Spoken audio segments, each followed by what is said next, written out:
Coming up on 2020 on ID, a 17-year-old girl swept off her feet by a local bad boy. He knew how to rob houses and hotwire cars, and I was like, we're gonna go in this house? Okay.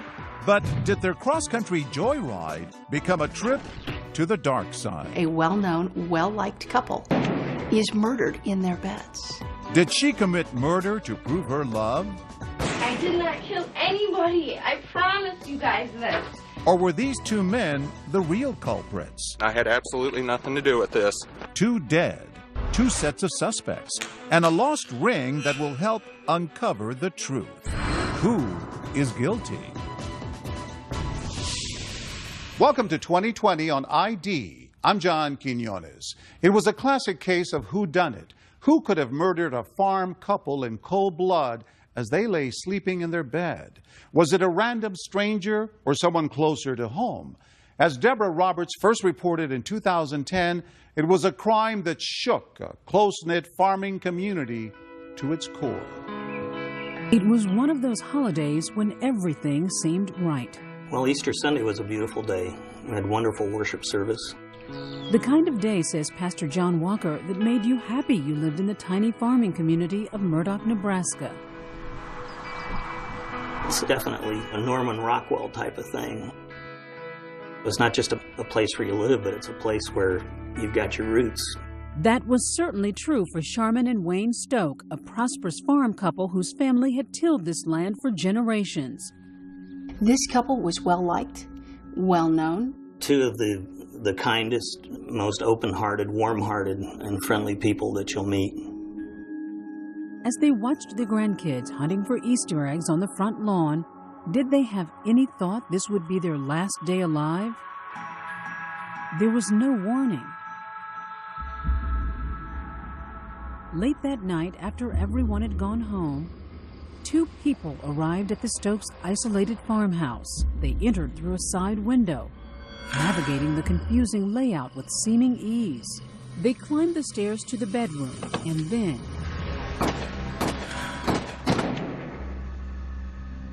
for legendary crime scene investigator David Kofod, it became one more gruesome scene.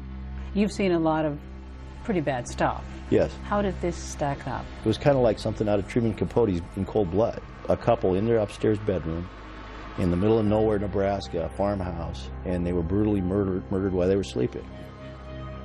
Kofod and his investigators pieced together what must have happened. The first shot missed the male victim and hit the bed. In those chaotic moments, it appears Wayne Stoke fought for his life. The suspect got the gun away and then shot the victim in the knee. He was found tangled in his bedclothes in the doorway to the bedroom. The male victim was trying to crawl away, and then he was shot in the back of the head at close range. What did Sharman think in those last few seconds as she struggled to dial 911? She was shot in the face. Local police in this rural community had little experience with brutal homicide. So they called in the pro from Omaha. If anyone could figure this one out, it was Kofod. He is the Douglas County Crime Scene Investigation Unit. Police are busy this Mary Williams reported the story for KMTV. He was the man. He was the go-to guy. When other people couldn't seem to solve these crimes, you could. How is that? I was like a dog with a bone, you know, that would keep going and going and going. In the community of Murdock, there was disbelief. It was, of course, total shock. They hear a well-known, well-liked couple is murdered in their beds. The fear factor comes into play right away. This is a place where you don't lock your doors, but you're locking your doors tonight. At the Stokes Memorial Service, the pastor invites people to write down their feelings. Out of the 350 pieces of paper, 250 of them said the same thing. That was why. Speculation was rampant. Could this crime simply be a random act of violence by strangers? But as anyone in law enforcement will tell you, random crimes are rare. Like 84% of all murders are committed by close family members or friends. So that's logically who you're going to look to begin with. And for Kofod, there were a lot of clues pointing to an inside job. It was a dark gravel road. It wasn't near the interstate. It wasn't near any major highways. It appeared to us that somebody knew where they were going and how to get in the house and how to go up into that bedroom. Also, we didn't see any indication of robbery. There was no jewelry missing. This money was right out in the open. So we thought, well, this has got to be a personal attack. Attention quickly began to center on two men. How did Matt Livers and Nick Sampson become the focus of the investigation as suspects? The focus of the investigation turned towards Matt Livers based largely upon interviews with the Stoke family. Guys, I had nothing to do with this. Matthew Livers, the 28-year-old son of Sharman's sister, was reportedly angry. There was some thought that Matt Livers had disagreements with Wayne Stoke and that might have been the motive for the killings. He was a disgruntled nephew that felt left out of the financial rewards of the family. That's when the rumors started swirling. Oh, why would he do this? What did he have to gain? Was there bad blood? Under police questioning, he admitted having problems with Wayne and Sharman. What did Wayne say to you? Or is this a combination of all the years of just treating you like you're some black sheep? That's what I felt like. The brother of the woman who was killed told the police, my sister always told me if anything happens to me, tell the cops to look at Matt Livers. That's pretty significant. Livers was close with his cousin Nick Sampson, and during the investigation, police discovered some interesting coincidences. The night of the murder, a suspicious tan car was spotted near the farmhouse. Livers and Sampson had access to a tan car, and it turned out it had been thoroughly cleaned the morning after the murder. The car was detailed at 5:30 in the morning on that same day, which is an awful odd coincidence. Through many hours of interrogation, Livers denies everything. I didn't do it. You're full of you did too. But gradually, police start to get to him. We're not saying you're a bad person, Matt, okay? We believe that Wayne pushed you over the edge. I've heard from so many people that I've interviewed about you, your temper like that. Okay? Finally, after 5 hours of questioning, Livers begins to confess. The truth is, you got a gun, right or wrong. Right. And you took that gun back to your Uncle Wayne and Aunt Sharman's house, right? Right or wrong? Come on, man. Right. He tells them he and Nick Sampson were responsible, giving details only the killer could have known. Then I put the gun to her face and blew it away. Okay. And then as I headed out, I just stuck it to him and blew him away. Prosecutors charged the couple's nephew, Matt Livers, and cousin Nick Sampson with the double murder. You got a guy who said he did it. He's related to the deceased. It fits the pattern. Case closed. But there was one small problem as prosecutors began putting together a case against Livers and Sampson. There was no physical evidence. No fingerprints of Sampson and Livers at the farmhouse? No. None of their blood so far has turned up positive? No. And not a trace in the car Livers said they'd use. Another problem. Livers took it all back the next morning. I've been just making things up to satisfy you guys. Investigators didn't believe him, but under Nebraska law, they needed more than just a now recanted confession. They needed proof. So they sent to him the best of the best, the guy who could find evidence when no one else could. They had you take a second look at the car. Right. Well, you know, if they drove the car, there's got to be something there. So I went through areas that I know that we hadn't looked at earlier.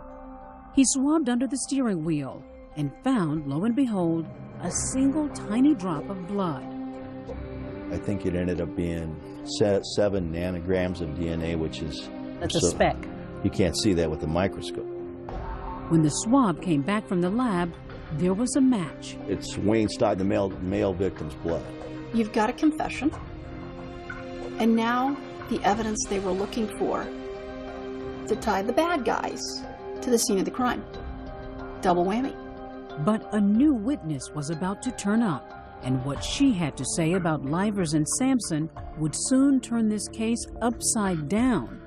There was someone else in the farmhouse bedroom that night. They all believe that Livers and Sampson were involved and all this stuff, and I was like trying to get these people to believe me, like no. And it's like they didn't want to hear it. They weren't there with me. Me and Greg were the only people there. Stay with us.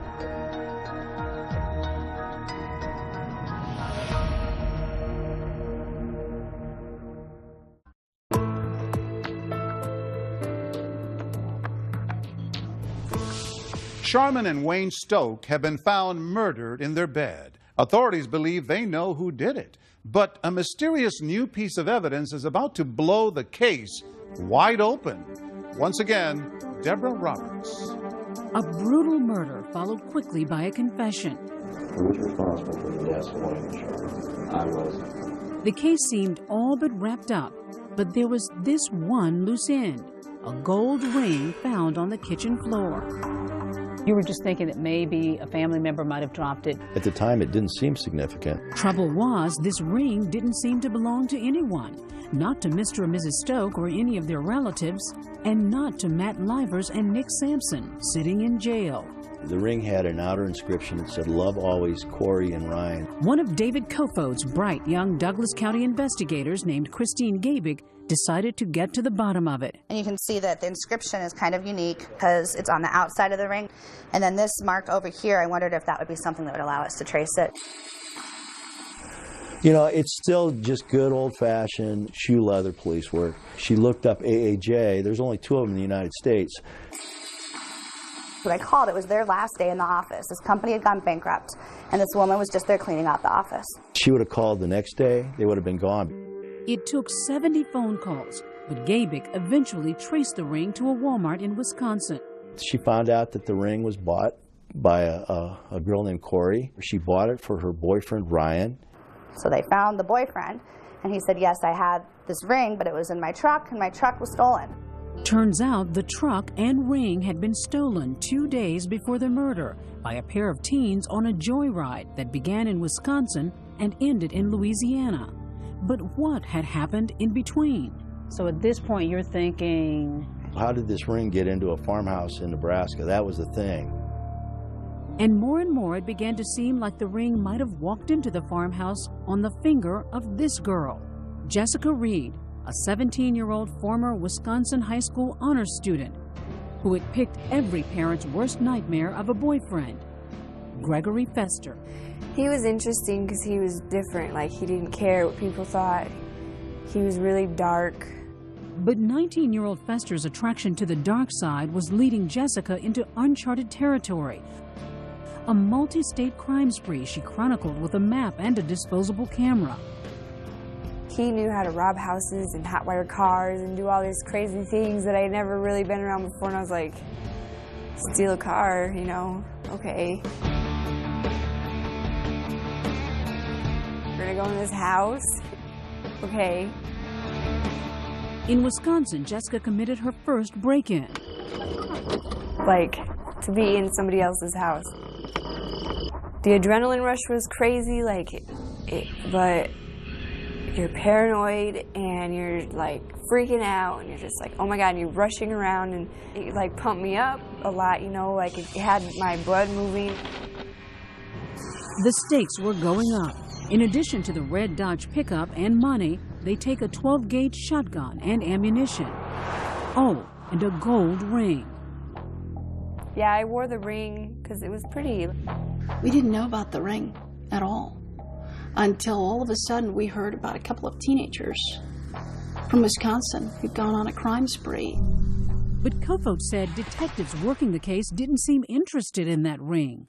The investigators at that point were thinking, we've got our guys in jail. Right. This isn't that big of a deal for us. No, they had a confession, and then the guy that confessed linked his cousin. It was a done deal. Matt Livers and Nick Sampson are in jail charged with homicide. But we now know that sometime on the night of April 16th, Jessica and her boyfriend crossed from Iowa into Nebraska. We were going to rob another house, and if he said it was okay, you know, I trusted him enough to be like, all right, it's okay, because that was one of the things that I told him, you know, make sure there's nobody home. because I don't, you know, you never know what can happen and stuff. And he said it was okay, so I said, all right. They didn't know it, but they were on a collision course with death. We were just listening to music. She says it was a song by Nine Inch Nails called Downward Spiral.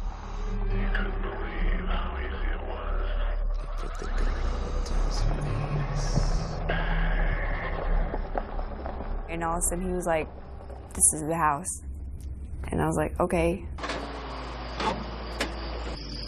On a completely dark night, they stop outside a farm on a gravel road. I had a really, really, really sick feeling in my stomach, but I just ignored it because I was like, you're just scared, you know, you're just freaking out. What happened next would lead to not one, but two separate trials and put Jessica Reed in the interrogation room with the same investigators who questioned Matthew Livers. Would she tell the truth? I didn't have a gun. How am I supposed to kill somebody without a gun? I did not kill anybody. I promise you guys this. But that's not what she told 2020 when we caught up with her. Stay with us.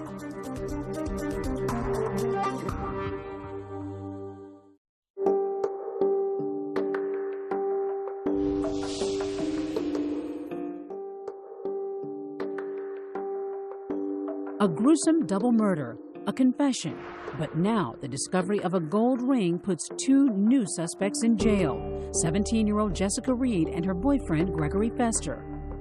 And the evidence against them is adding up. Jessica Reed and Greg Fester's DNA matched the DNA from the ring. We have them at the crime scene.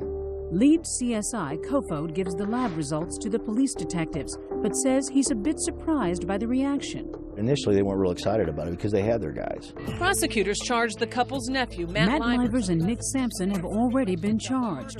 And police aren't ready to concede they have the wrong men.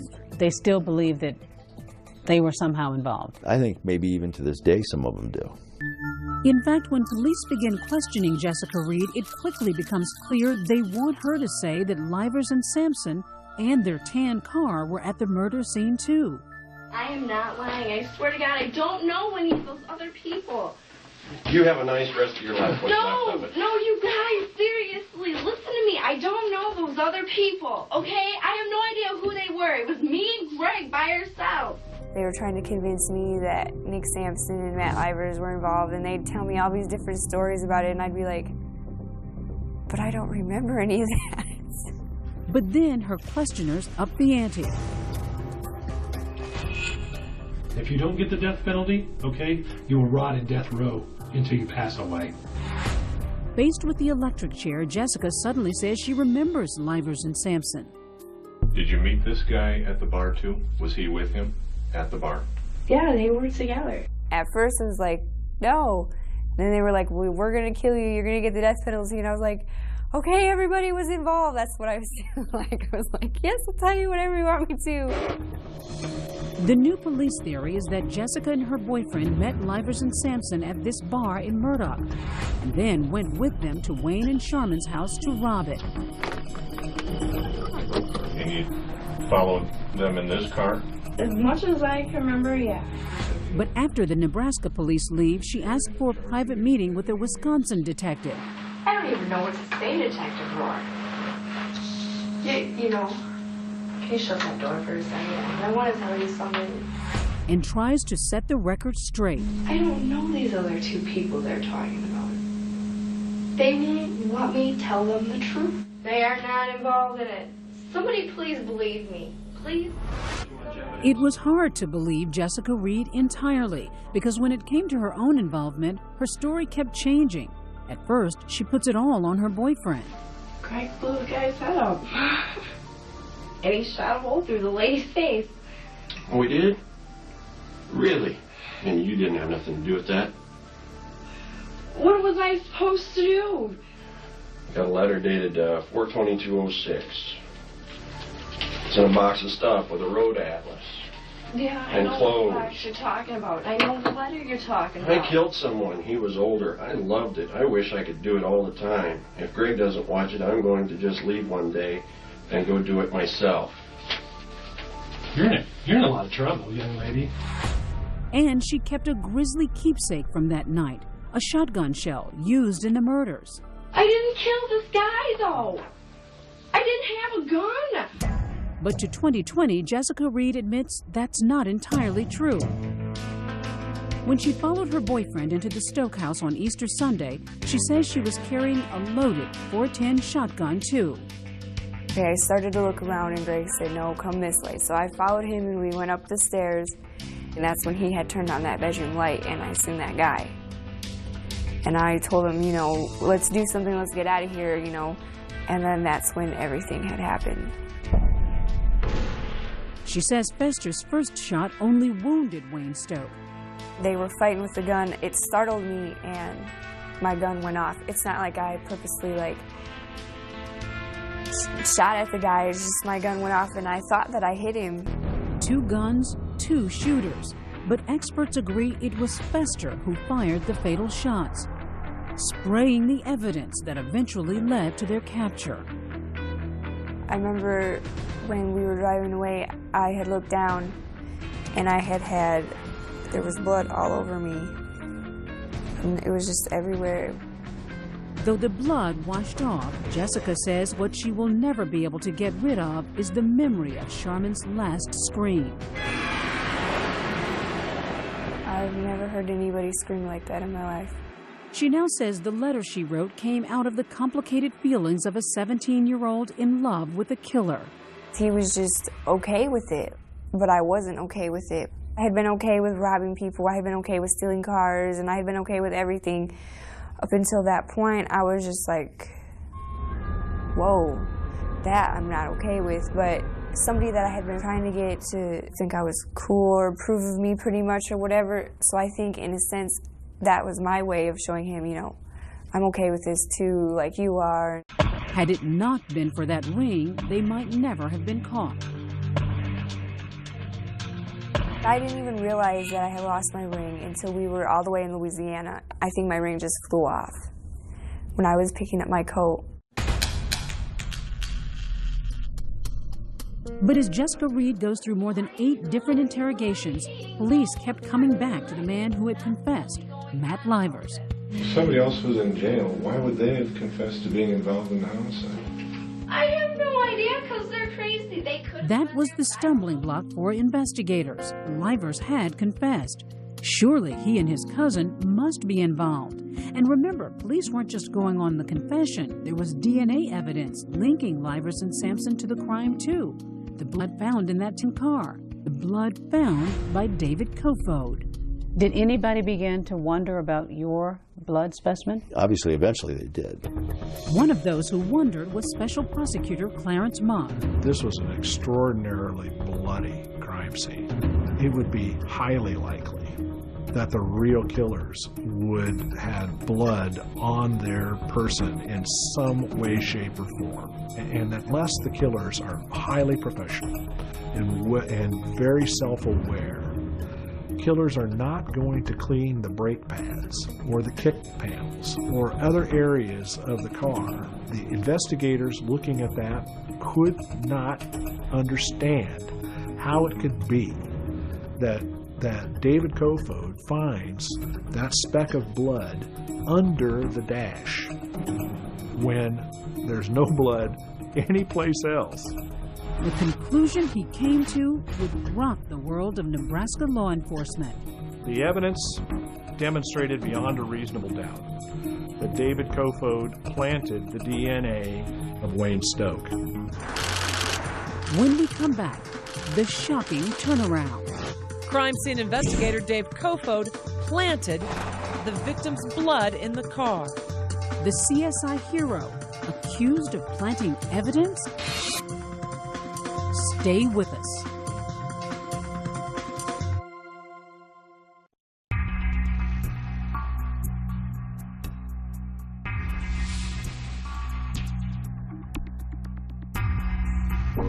For 20 years, lead crime scene investigator David Kofod had been a Nebraska favorite son.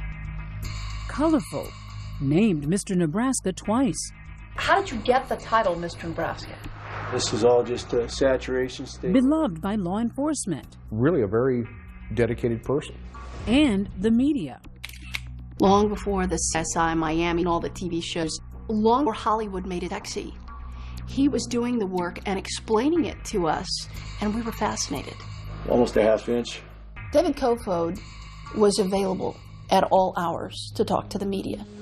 He was a media darling. Chief crime scene investigator David Kofod walks us through the evidence. Blood is fleeing off the weapon. And it wasn't just hype. David Kofod was renowned for having solved some of Nebraska's biggest crimes. One strike here. For example, finding a minuscule amount of blood on this sword that helped put away defendant Chris Edwards for the murder of his girlfriend. And discovering the evidence that put away notorious Ivan Hank, convicted of the brutal murder of his own son. But now the investigator, well known for finding what no one else could, finds himself brought up on charges of planting that tiny speck of blood in the Stoke case. I think shock best describes it. I'm not sure that anybody looked at Dave Kofod and said, you didn't do right by this crime scene, until you had two attorneys from Chicago file a lawsuit on behalf of Matthew Livers and say this was botched from the beginning. But they never mentioned Dave Kofod. And it wasn't until we saw an indictment that people started scratching their heads going, oh, wait a minute. Dave Kofod, he's an honest guy. He's the expert. He's the guy we all go to. This can't be right. But it was becoming increasingly clear that the wrong men were in jail for the murders of Sharman and Wayne Stoke. And now it was Kofod on the hot seat. So how do you explain the drop of blood in the car linking stock to this car when it turns out these two men apparently had nothing to do with it? The most logical explanation to me is that because it was such a minute amount of blood that it was some kind of transfer from the scene to a piece of our equipment. In other words, contamination. When he swabbed the car, Kofod said he used what's called a presumptive blood test kit. Inside the kit, a container of round swabs called filter paper, stacked up like potato chips. Like a Pringles can, where you'd have to reach in to get the Pringles, and your fingers are going to touch not just the top chip, but the second and third and fourth chip. Kofod said he thinks the kit he used to swab the car had also been used before, at the Stoke crime scene, where it coincidentally might have become contaminated.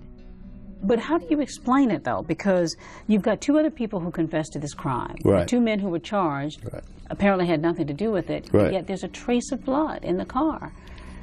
Yeah. It doesn't add up to a lot of people. You found this blood, a trace of blood, whereas your colleague who's in the car finds nothing. It had to be contamination.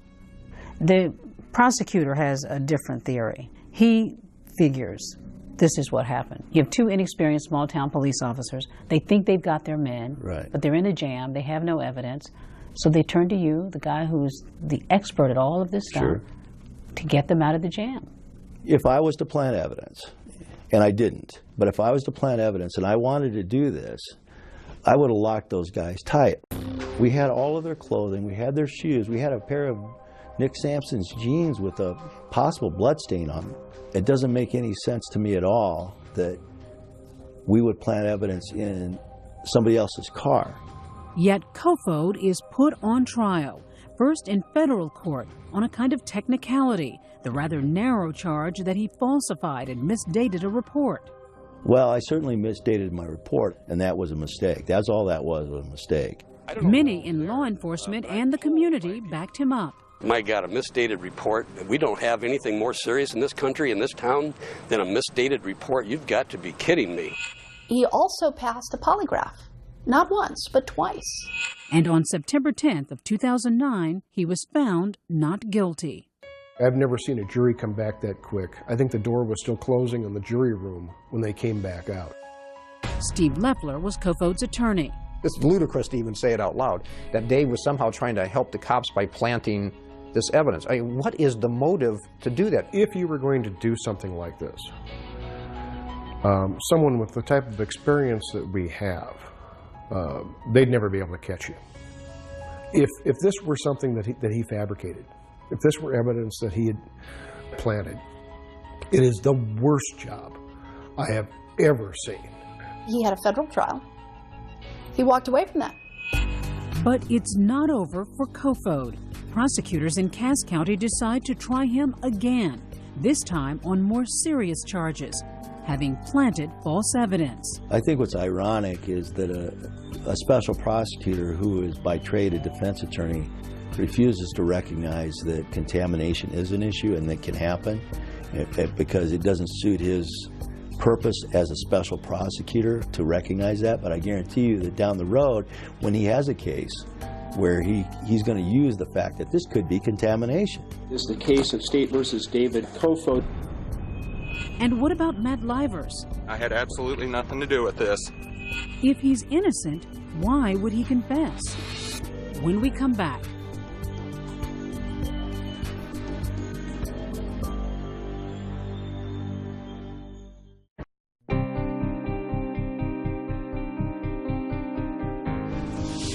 A gruesome double murder, 4 people in jail. But the case against one set of suspects is falling apart. Now the question remains, how did this investigation go so wrong? Once again, Deborah Roberts.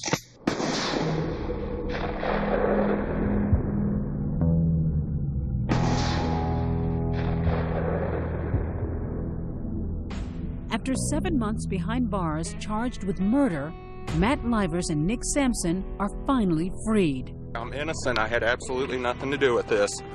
What's it been like for 7 months? Tough. Evidence shows it was actually Gregory Fester and Jessica Reed who killed Sharman and Wayne Stoke. But how did this happen? And why would Livers initially confess to a crime he didn't commit? Special Prosecutor Clarence Mock says it has all the hallmarks of a classic false confession. Matt Livers denied having any involvement in the deaths of Wayne and Sharma Stoke over 180 times. I didn't have anything to do with this. You did. I did not. You did. It all seems so unbelievable, but according to the Innocence Project, about 25% of their wrongly accused cases involve a false confession. Unfortunately, as it turns out, Matt Livers has some mental aspects that challenge him in terms of suggestibility. We've got so many people sitting in that chair, okay, that think that they're smarter than us and you're not. No. Okay? Something they perhaps should have been able to figure out. You consider yourself a man? Then stand up.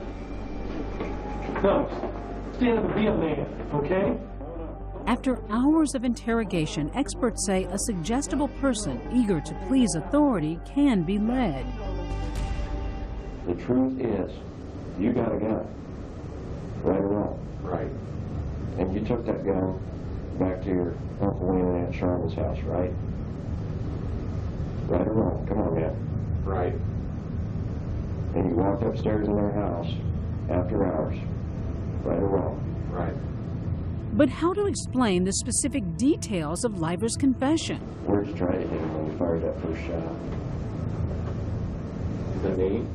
He learned a great deal from relatives and townsfolk that he conversed with between the time of the killing and the time that he was interviewed. And what about that polygraph test Livers supposedly failed? Was that true? The review of the polygraph examination has indicated that perhaps the polygraph was not correctly scored.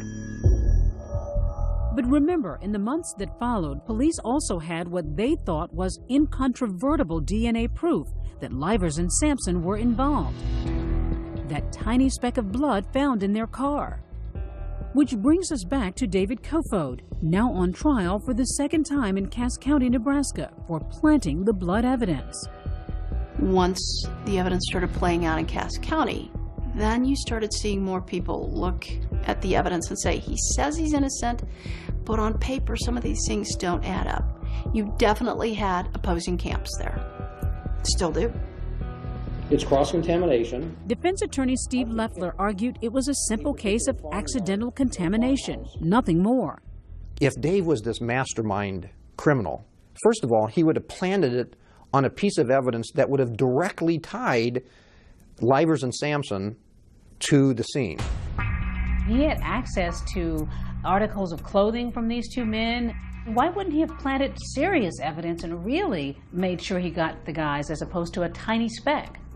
It was a much more believable scenario that a very small amount of blood might be overlooked at a location where some other technician had failed to swab than something very obvious.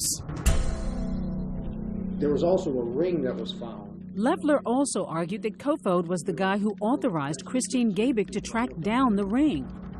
Why would he plant evidence before knowing what secrets the ring might yield? Does it make any sense that Dave, on the one hand, is going to try to convict these two guys, and on the other hand say to Christine, go find this?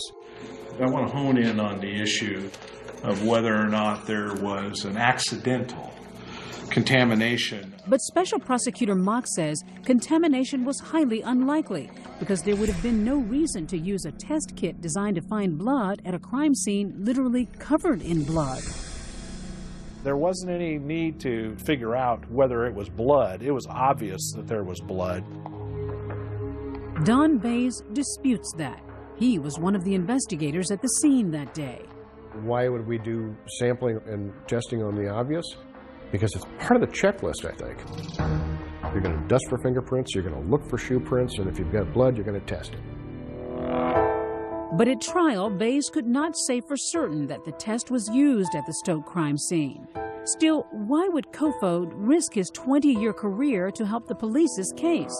Dave's had a reputation of actually frustrating investigators because Dave won't make the facts fit to the theory that the investigators have. And so if Dave never crossed that line before, why is he going to cross the line now?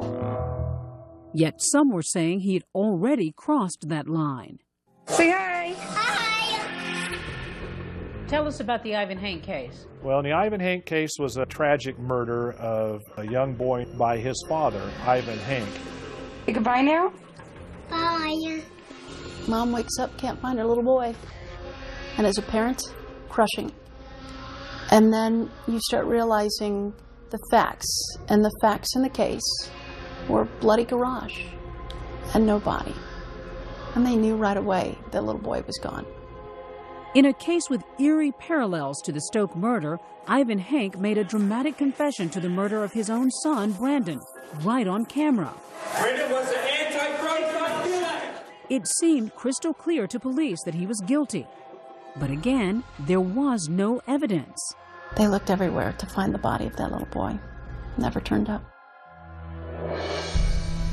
6 months after the body was allegedly placed into that dumpster, David Kofod claimed to have found the DNA under circumstances that would have been, at a very minimum, highly unlikely.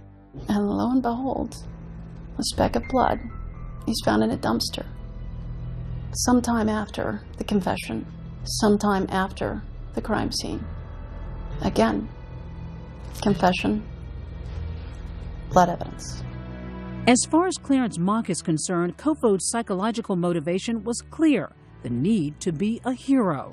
He was the guy who could find the evidence that other people couldn't find.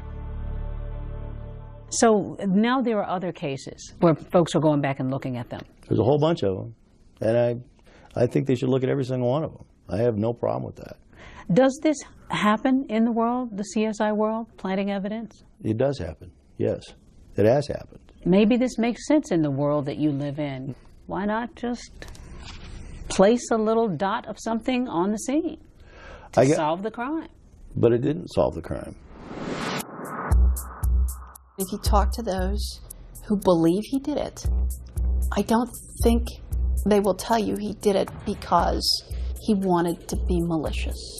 They believe he wanted to send the bad guys away, not to send the good guys away. Have you ever planted any evidence? No, never tempted to. Even if you've had the toughest case where you know all you need is that one little thing to link somebody to the case? I don't think you could ever justify going with one little thing, ever. Unlike the first trial, this time there is no jury. David Kofod's fate rests in the hands of the judge.